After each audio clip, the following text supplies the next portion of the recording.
बहुत ध्यान लगाकर सुनिएगा मेरी जीजियों। पुरुषोत्तम मास की कथा चल रही है। एक एक शब्द आपके लिए बहुत सुख देने वाला है, आनंद देने वाला है। एक एक शब्द उमा संहिता को पढ़िए। जब गीता प्रेस गोरखपुर की शिवपुराण को लाकर आप उमा संहिता को पढ़ेंगे तो उस उमा संहिता में आप अध्ययन करेंगे और वो अध्ययन करने के बाद आप अपने भीतर उतारिएगा। मान लो आपने 1.25 लाख बेलपत्र चढ़ाने का संकल्प कर लिया, मान लो आपने 1008 बेलपत्र चढ़ाने का संकल्प कर लिया, मान लो 108 बेलपत्र चढ़ाने का संकल्प कर लिया और तुम्हारे पास में तुम्हारा लगाया गया वृक्ष नहीं है और तुम्हें इतनी बेलपत्र चढ़ाना है, तो फिर करोगे क्या? बेलपत्र का पेड़ लगने में तो टाइम लगेगा, तो इतनी बेलपत्र चढ़ाओगे कैसे? तो फिर उमा संहिता ने कहा, उमा संहिता में वर्णन आता है, एक बार माता पार्वती जी ने भगवान शंकर को प्राप्त करने के लिए 1.25 करोड़ बेलपत्र के पत्र शिव को समर्पित करने का संकल्प ले लिया। उनकी सखियां बेलपत्र के पत्र तोड़कर लाती हैं तो भी वो 1.25 करोड़ नहीं हो पाते। तब माता पार्वती जी को लगा कि मेरा संकल्प अधूरा रह जाएगा। तब माता पार्वती जी तुमरुका जी के पास गई और तुमरुका जी से पूछा, तुमरुका जी बताओ 1.25 करोड़ बेलपत्र चढ़ाना है शिव को प्रसन्न करने के लिए, मैं क्या करूं? तुमरुका जी ने कहा, मां एक बेलपत्र लेकर आओ, उस बेलपत्र को सूखने के बाद उसका चूरा बनाओ, जितना बारीक चूरा हो सके उतना बारीक कर लो और उस चूरे को शिव जी पे समर्पित कर दो। वो 1.25 करोड़ बेलपत्र के सुख के बराबर सुख प्रदान।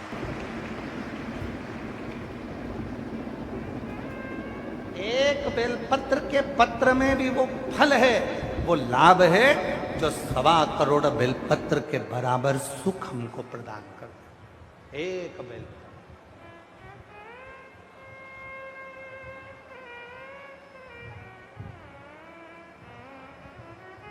कुबेरेश्वर धाम जाते हो आप लोग? जब सीहोर जाते हो कुबेरेश्वर धाम पर, बाबा कुबेर भंडारी की भूमि पर जाते हो, 12 ज्योतिर्लिंग के मध्य बिंदु कुबेरेश्वर धाम पर कंकर शंकर पूजन करते हो, वहां से एक रुद्राक्ष लेकर आप आते हो। वहां से आते समय एक बेलपत्र जो शंकर भगवान पे चढ़ा हुआ हो,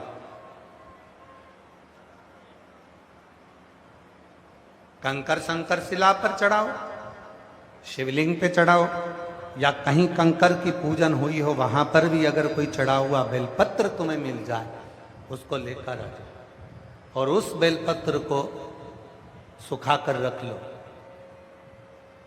उस बेलपत्र को सुखा कर रखो। जब लगे तुमको कि मेरा ये वाला काम उलझ रहा है, मेरा ये काम अटक रहा है, उस बेलपत्र का थोड़ा सा चूरा मुख में लेकर उस व्यक्ति से बात करने चले जाओ। 3 महीने के अंदर वो कार्य पूर्ण होकर रहता है। एक बेलपत्र में वो सुख है, एक बेलपत्र में वो फल है, एक बेलपत्र का वो लाभ है जो हमारे जीवन को आनंद की अनुभूति करा दे। यहां मेरी बहुत सारी जीजियां बैठी हैं, बहनें बैठी हैं, मेरे जीजा बैठे हैं, मेरी बेटियां बैठी हैं, मेरे बेटा, मेरे बुजुर्ग माँ बाप बैठे हुए हैं, माता पिता बैठे हैं। करबद्ध निवेदन करूं,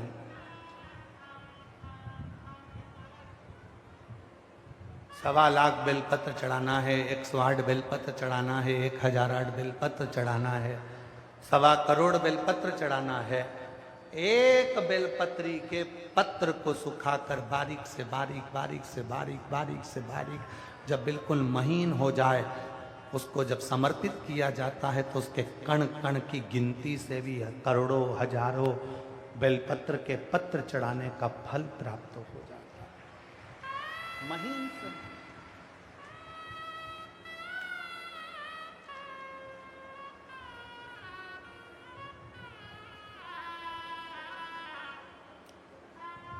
आचार को सुरक्षित रखना है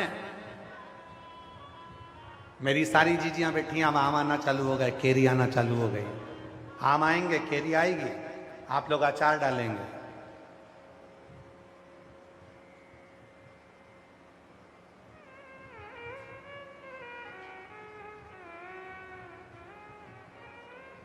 जिस दिन हम आए थे उस दिन हमारे एक दिल्ली वाले गोयल जी और बंसल जी तो यहाँ बैठे हैं, दिल्ली वाले गोयल जी बंसल जी दोनों थोड़ा थोड़ा अचार का डब्बा बांध कर लाए। कहा गुरुजी नया डाला है। तो हमने पूछा क्यों भाई इतना अचार लाए हो, इस अचार में फाँक तो बहुत कम है और तेल ज़्यादा है। तो वो गोयल जी की धर्म पत्नी बोली ये जितना तेल में डूबा रहता है उतना सुरक्षित रहता है। हमने कहा वाह कितनी सुंदर बात कही।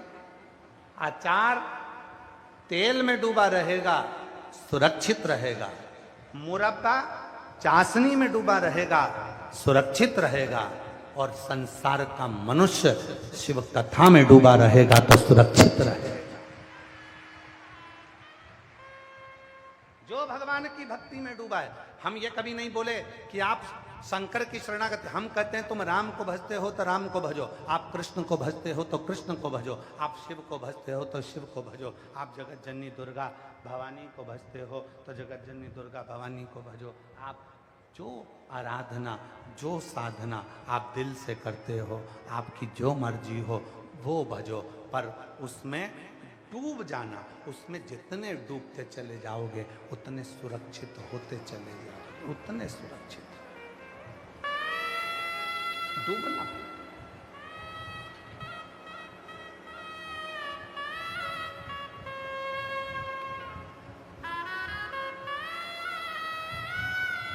पानी में डूबोगे तो मर जाओगे और शिव की भक्ति में डूबोगे तो तर जाओगे।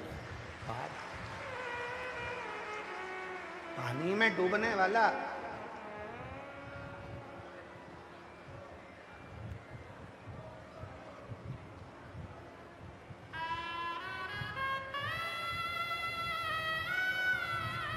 और कहने में पीछे नहीं हटेंगे। पानी में डूबने वाले को बचाया जा सकता है, थोड़े चांस हैं। जो माताएं तैरना जानती हैं वो तुरंत जाकर उसका बाल पकड़कर खींच कर ले आती हैं। जो पुरुष तैरना जानते हैं वो दौड़ कर जाते हैं, कूद कर और उसको खींच कर ले आते हैं। पानी में डूबने वाले को बचने के चांस हैं, पर जो दारू की प्याली में डूबता है उसके बचने के चांस कभी नहीं होते। पानी में डूबने वाले को बचाया जा सकता है, पर प्याली में डूबने वाले को बचाना कठिन पड़ जाएगा, क्योंकि पानी में डूबेगा तो केवल एक डूबेगा और प्याली में डूबा उसका बेटा भी एक दिन रोएगा, बेटी भी रोएगी, पत्नी भी रोएगी, माँ भी रोएगी, बाप भी रोएगा, जिंदगी भर उसका रोने में निकल जाएगा। जी थोड़ा बचिए, थोड़ा।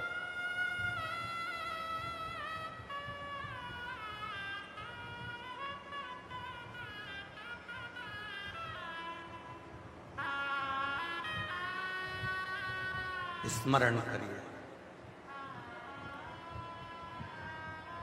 भगवान शंकर को बेलपत्र चढ़ाकर ये विचार करिए कि ये बेलपत्र मैंने अपने विश्वास से दिए। कितने पत्ते होते हैं बेलपत्र में? 3।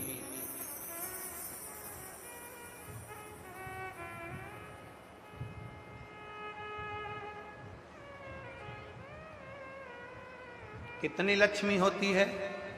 अष्टलक्ष्मी।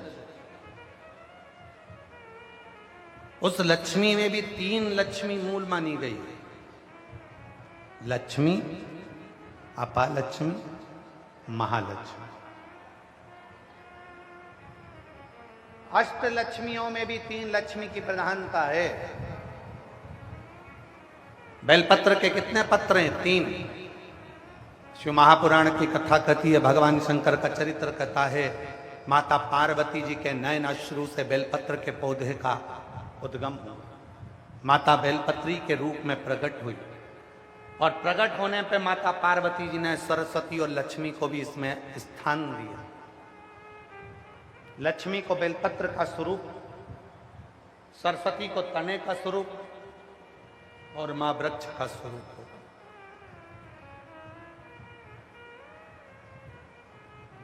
जब ये बेलपत्र शिव जी की साक्षी में माता पार्वती जी के सम्मुख में आया, तब मां जगत जननी पार्वती जी ने कहा कि ये लक्ष्मी। उसी समय पर भगवान शंकर ने इस बेलपत्र के एक पत्ते को 3 पत्र कर दिया।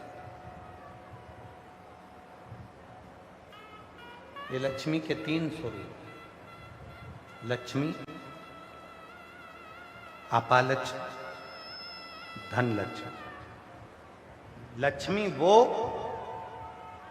जो एक बार आए और आपके हाथों से पुण्य कराती जाए, भंडारे कराए, दर्शन कराए, तीर्थ कराए, कथा सुनाए, भूखे को भोजन कराए, प्यासे को पानी पिलाए, किसी के काम आ जाए, बेटी बेटा बहू नाते रिश्ते कुटुंब कबीले सब में प्रेम बढ़ाए, वो लक्ष्मी।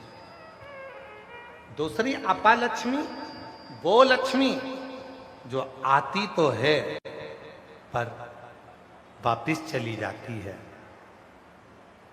गलत तरीके से आई और गलत तरीके से चली गई।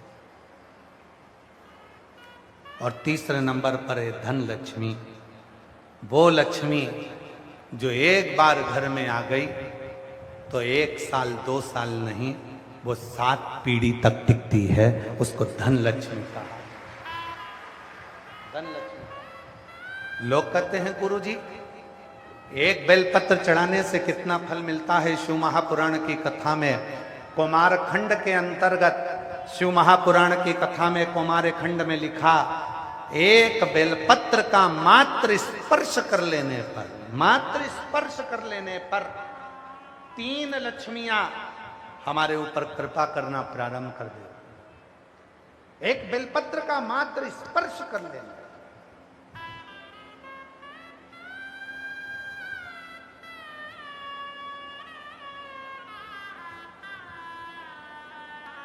केवल स्पर्श।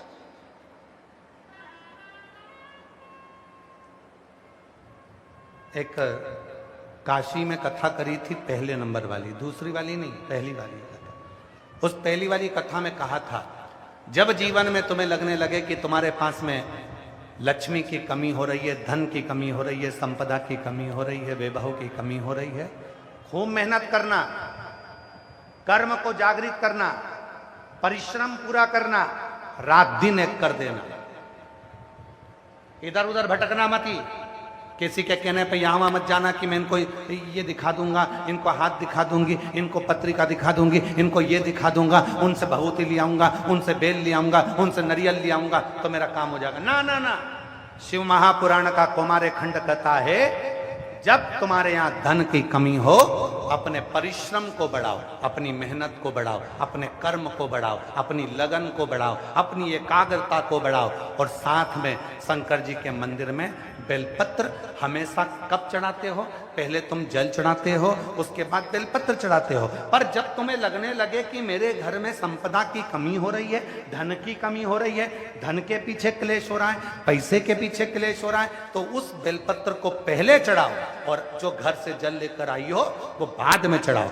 और जब तुम उस जल को बाद में चढ़ाओगी और बाद में चढ़ाने के बाद उस चढ़ी हुई बेलपत्र को अपने घर लेकर आओगी, रखो रात भर, फिर दूसरे दिन उस बेलपत्र को वापस लेकर जाओ, फिर नया बेलपत्र चढ़ाया, पुराना बेलपत्र वहीं छोड़कर आई, फिर नया बेलपत्र चढ़ाया, पुराना बेलपत्र वहीं छोड़कर आई। ये क्रम जो 21 दिन तक लगातार कर लेता है, 22वें दिन वो खुद कह सकता है कि मेरे घर में अब भगवान ने हाथ पकड़ लिया, मेरे घर में संपदा देना प्रारंभ कर। एक बेलपत्र में लक्ष्मी, अपालक्ष्मी, धनलक्ष्मी, 3 लक्ष्मियों का भाव कुमार खंड वर्णन करता है कि एक बेलपत्र के पत्र में वो सुख होता, वो आनंद हो।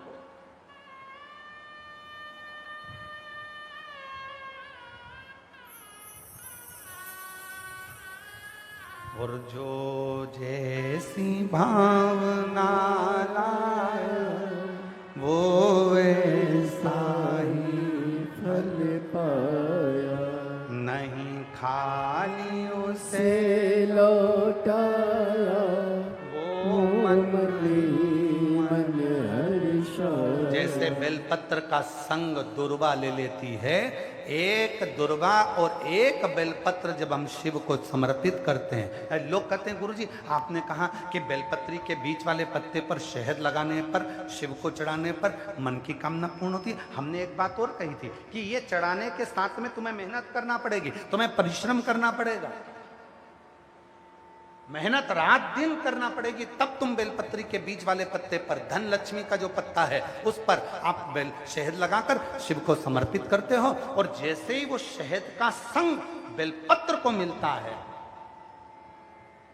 शहद का संग जैसे ही बेलपत्र को मिलता है, वो अपना काम करना प्रारंभ कर देता है। नौकरी, मेरी जीजियों, मेरे जीजाओं, मेरी बेटियों, मेरे बेटाओं, मेरे बुजुर्ग माता पिता, ध्यान रखना, कुछ नहीं है, कुछ नहीं, बहुत मन अशांत है, बहुत अशांत, कहीं मन में डिप्रेशन है, चिंता है, कुछ मत करो, पहुंच जाओ बेलपत्री के वृक्ष के नीचे, एक पार्थिव शिवलिंग का निर्माण करो और श्री शिवाय नमस्तुभ्यम का स्मरण जपो भीतर जी।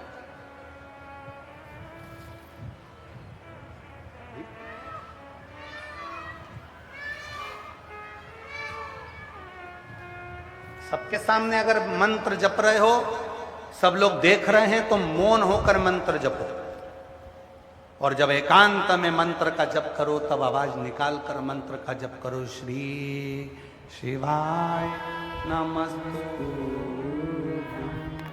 श्री शिवाय नमस्तुभ्यं, श्री शिवाय नमस्तुभ्यं, श्री शिवाय नमस्तुभ्यं। उस मंत्र का उच्चारण कर, ये शरणागति का वो मंत्र है कि जो जीवन में मनुष्य को सुख प्रदान करे।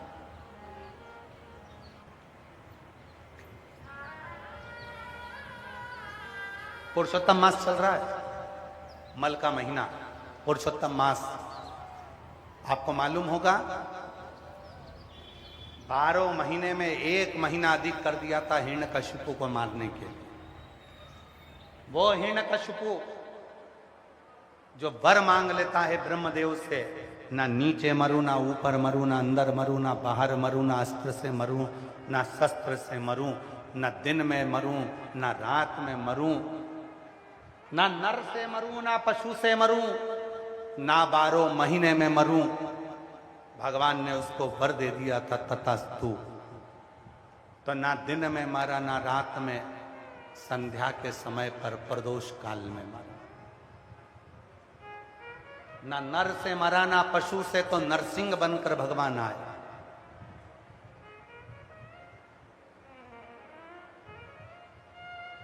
ना अंदर मरा, ना बाहर, तो देहली पर मरा।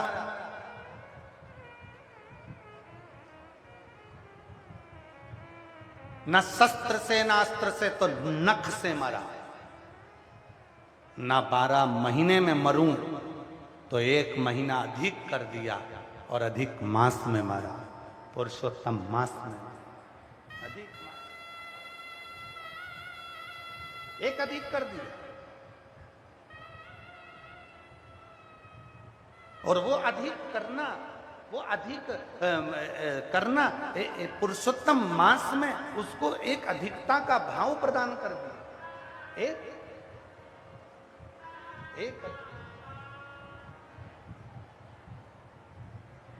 एक अधिक।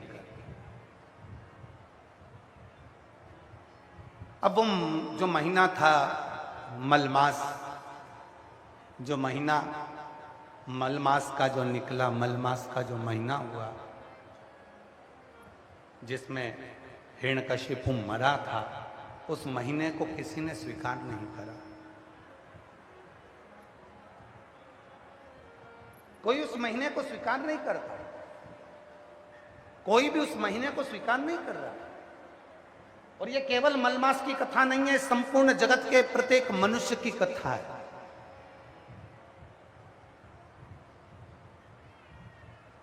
जब तक आपके पास में कुछ भी नहीं होगा ना, कोई स्वीकार नहीं करेगा, आपको कोई नहीं जानता, कोई स्वीकार नहीं करता। उस मलमास को कोई स्वीकार नहीं कर, कोई भी स्वीकार नहीं करा, रोता रहा वो मलमास।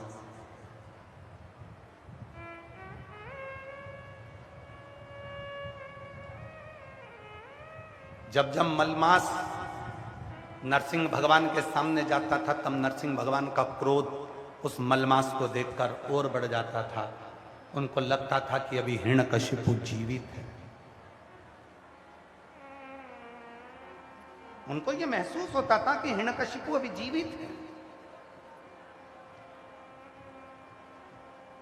भगवान ने देखा कि ये तो बार बार क्रोध बढ़ रहा, मलमास को पीछे हटाया। भगवान शंकर के पास देवता गए, हाथ जोड़कर विनय करा, आप इस नरसिंह भगवान के क्रोध को शांत करो। तब भगवान शंकर ने शरंब पक्षी का रूप धारण कर लिया। पक्षी का रूप धरकर भगवान, शरंब पक्षी का रूप रखकर भगवान शंकर उड़ते उड़ते गए और नरसिंह भगवान को पंजे में पकड़कर अलखनंदा नदी में ले जाकर छोड़ दिया। नरसिंह भगवान को अलखनंदा नदी में ले जाकर छोड़ा। उसी नदी में नरसिंह भगवान समाधि में लीन हो गए, क्रोध शांत हो गया। लक्ष्मी जी उनको ले जाने लगी। तब नरसिंह शिला के रूप में अलखनंदा नदी में आज भी नरसिंह भगवान वहां पर विराजित हो गए। आप लोग बद्रीनाथ गए होंगे, तो बद्रीनाथ जी के पुल पे से जब बद्रीनाथ मंदिर के लिए जाते हैं, तो पुल पे से जहाँ ताप्त कुंड है, गर्म पानी जहाँ आता है, उसी के नीचे जब अलखनंदा नदी में एक बड़ी सी शिला का दर्शन करेंगे, तो उस शिला का नाम है नरसिंह शिला। उस नरसिंह शिला के रूप में भगवान विष्णु विराजित।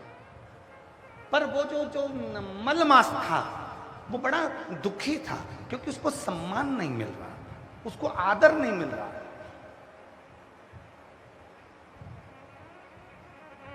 ब्रह्मलोक में गया, ब्रह्मा जी ने बाहर कर दिया। इंद्रलोक में गया तो इंद्र ने बाहर कर दिया। गरुण लोक में गया तो गरुण ने बाहर कर दिया। वरुण लोक में गया तो वरुण में बाहर कर दिया।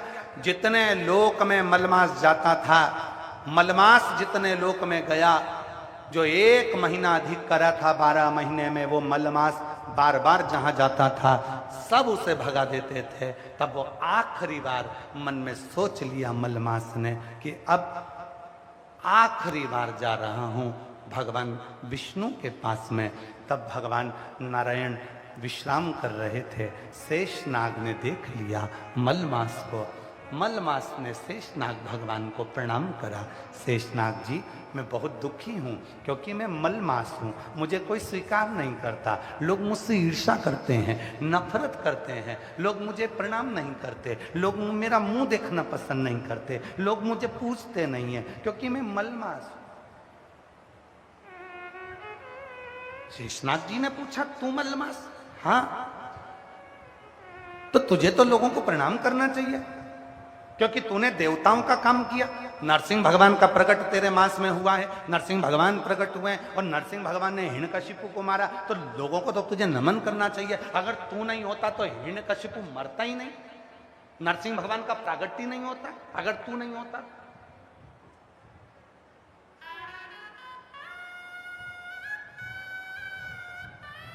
शिव पुराण की यह पुरुषोत्तम मास की कथा प्रत्येक मनुष्य को सुनना चाहिए, प्रत्येक मनुष्य।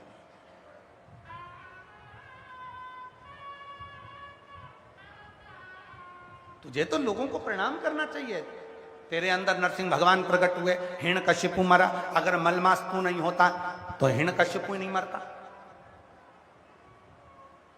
शेषनाग ने एक बात बड़ी सुंदर कही। शायद आप सबके लिए और हमारे लिए वो बात है।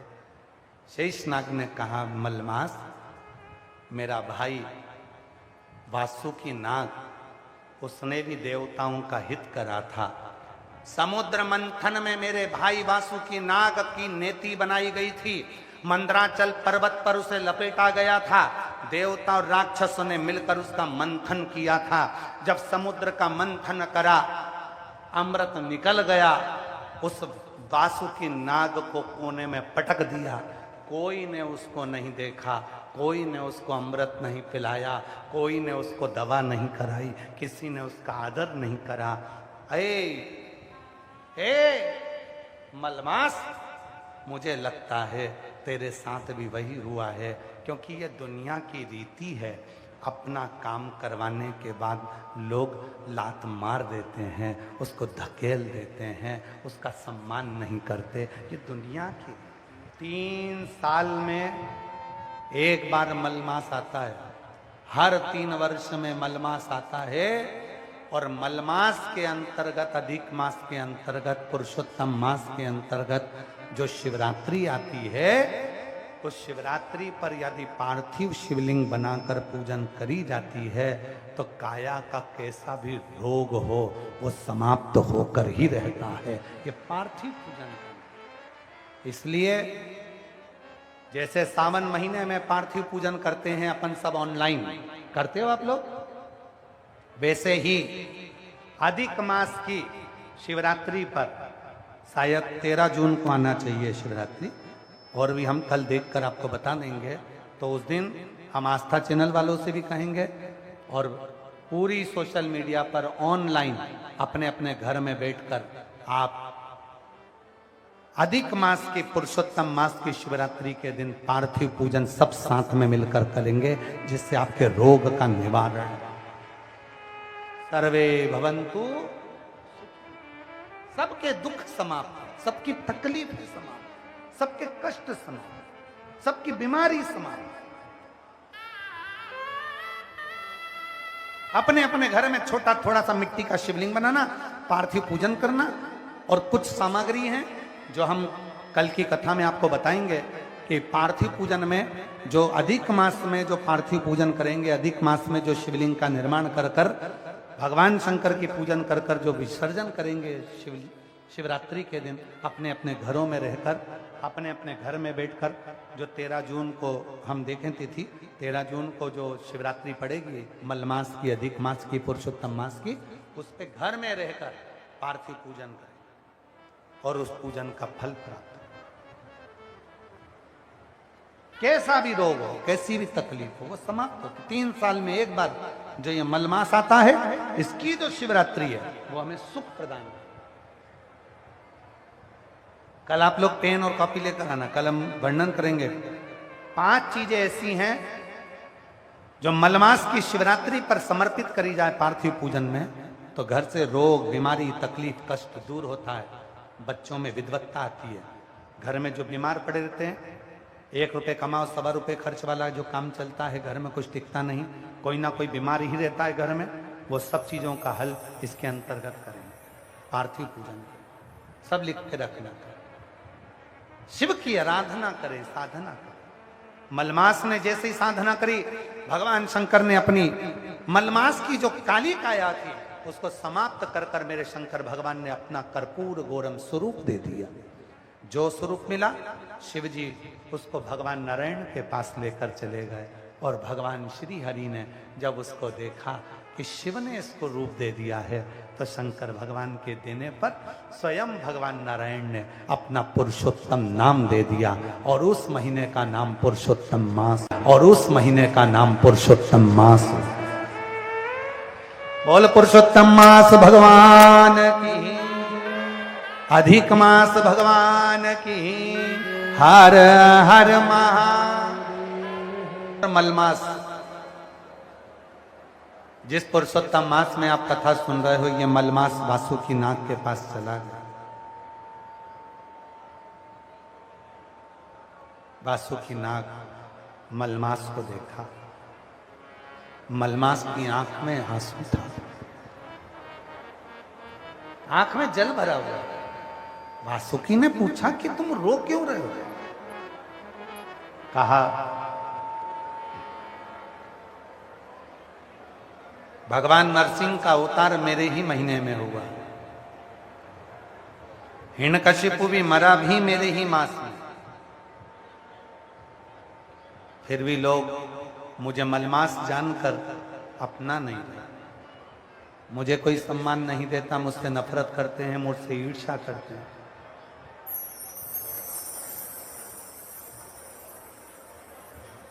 मुझसे ईर्ष्या करते हैं, मुझसे नफरत करते हैं। मैं करूं तो करूं क्या? कहां जाऊं मैं? किस्मत वालों को बेटे का जॉब आर्मी में क्लर्क के पद पर हुआ। एक बार जोरदार ताली बजाकर साथ बात करिए। मिलता है भोले तेरा दरबार, किस्मत वालों को एक बार जोरदार ताली बजाएं माता के लिए। मिलता है भोले तेरा दरबार, सच्ची सरकार तुम्हारी साचा दरबार, किस्मत वालों को मिलता है भोले तेरा दरबार। मलमास की आंख में आंसू भरा हुआ। वासुकी नाग ने कहा क्यों रोते? दुनिया की आदत है तुम्हें रुलाने की, और शिव की आदत है तुम्हें मुस्कुराने की। ये दुनिया की आदत।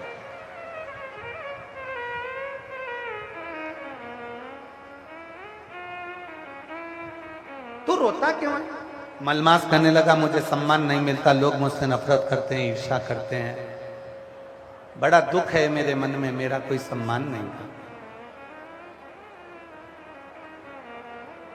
लोग मेरा अपमान करते हैं, मुझे पूछते नहीं है, मेरा आदर नहीं करते, ईर्ष्या करते हैं, मुझे कोई साथ नहीं रखता, मुझसे नफरत करता।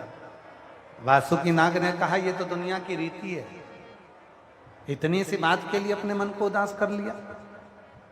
एक काम कर मलमास,